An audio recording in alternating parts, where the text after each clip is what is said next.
Hi there, welcome to another episode of Reading Room Repose. I feel like it's been a while since I've been in this room talking to you, so it's good to be back. The first thing I want to say is, in the past, Stephen King has not been my friend. I don't do horror. I wouldn't be able to sleep forever if I watched a horror movie. Trust me, it's happened before, and the scenes still haunt me sometimes.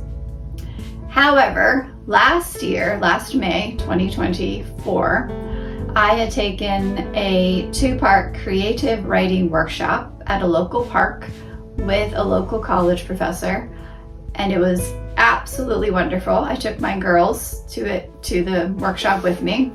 We packed a lunch, packed a picnic, and it was wonderful. The people there were wonderful. The professor was wonderful. And at some point during the workshop, she mentioned, "Oh, Stephen King says, get your main characters up a tree and start tossing chainsaws at them." And it just made me laugh so much, just that, the thought of that. Obviously, that's kind of a gruesome thought, so you might be wondering, I thought you couldn't handle horror.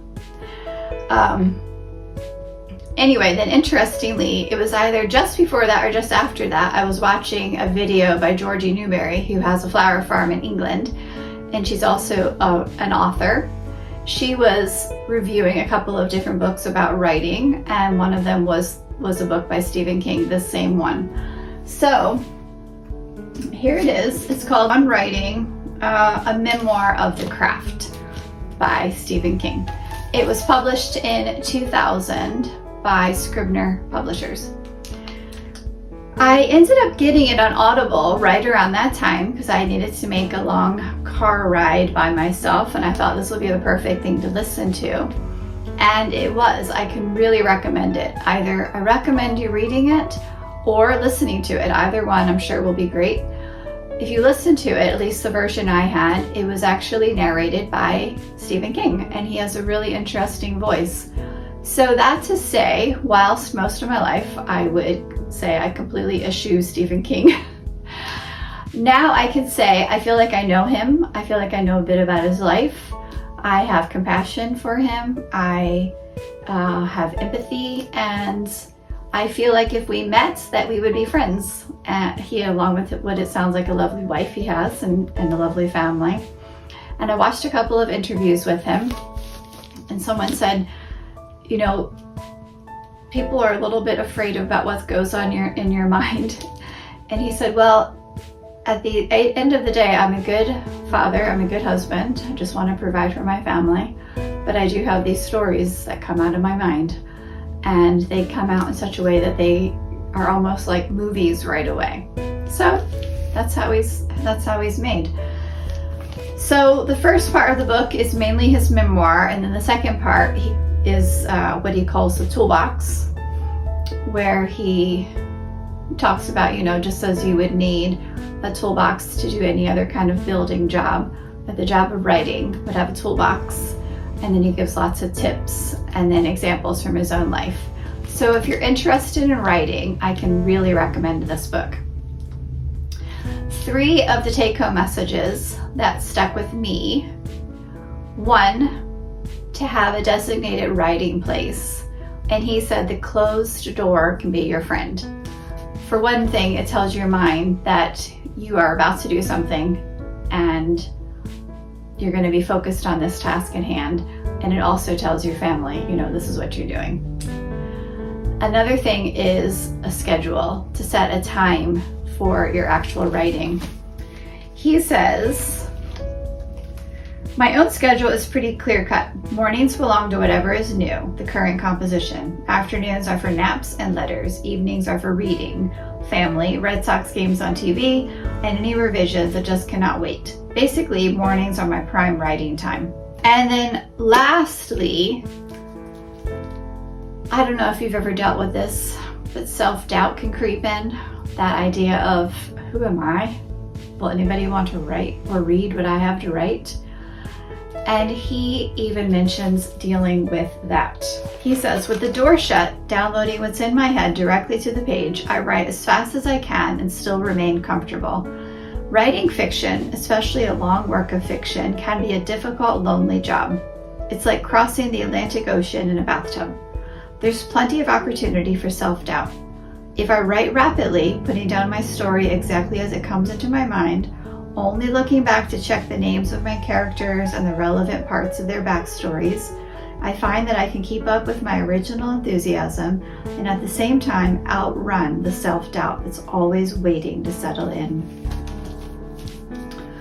So how that encouraged me was that at the time of writing his memoir, I think he had already published 39 books. And so if a person who has done that still deals with self-doubt, that gives me encouragement that it's a normal human condition and we have to acknowledge it and then press on past it. Kind of like getting over that hump of resistance, I guess you could say. The bonus take-home message he recommends is read a lot and write a lot. Well, I've got the reading down pat, pretty much. I do read a lot. I read a lot for myself. I like to read nonfiction in the morning and then usually fiction in bed, which means it takes me a long time to get through that fiction book because I fall asleep. And then of course I read a lot for school. I've read a lot of books over the years, especially what we call read aloud books. And so I'm hoping that that can now translate into a write a lot. We'll see. We'll see where it goes. I'm still on this journey. I'm still trying to figure out the schedule, pushing past that resistance of self-doubt, and seeing where this journey takes me. So how about you? Tell me what it is you're reading. If you've read this book or if you read it now, I'd love to know. I'd love to know what you think. You take care. Well, here's your outfit of the day. Before I get started, let's admire the beautiful geraniums, which I adore, and my hydrangeas, which whilst not yet in bloom, I love how the stems are red up against the green. It's like,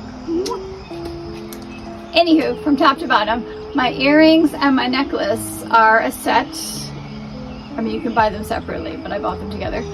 And they're handcrafted from a jewelry store at a craft shop, or artisan, I should say, named Patina's. It's on 4th Street in Williamsport, Pennsylvania. I shall put the link to their website in the description. If you have not checked them out, I really recommend them. They have beautiful things. My shirt is just a simple Gap blue t-shirt and these mustard color pants you've seen before.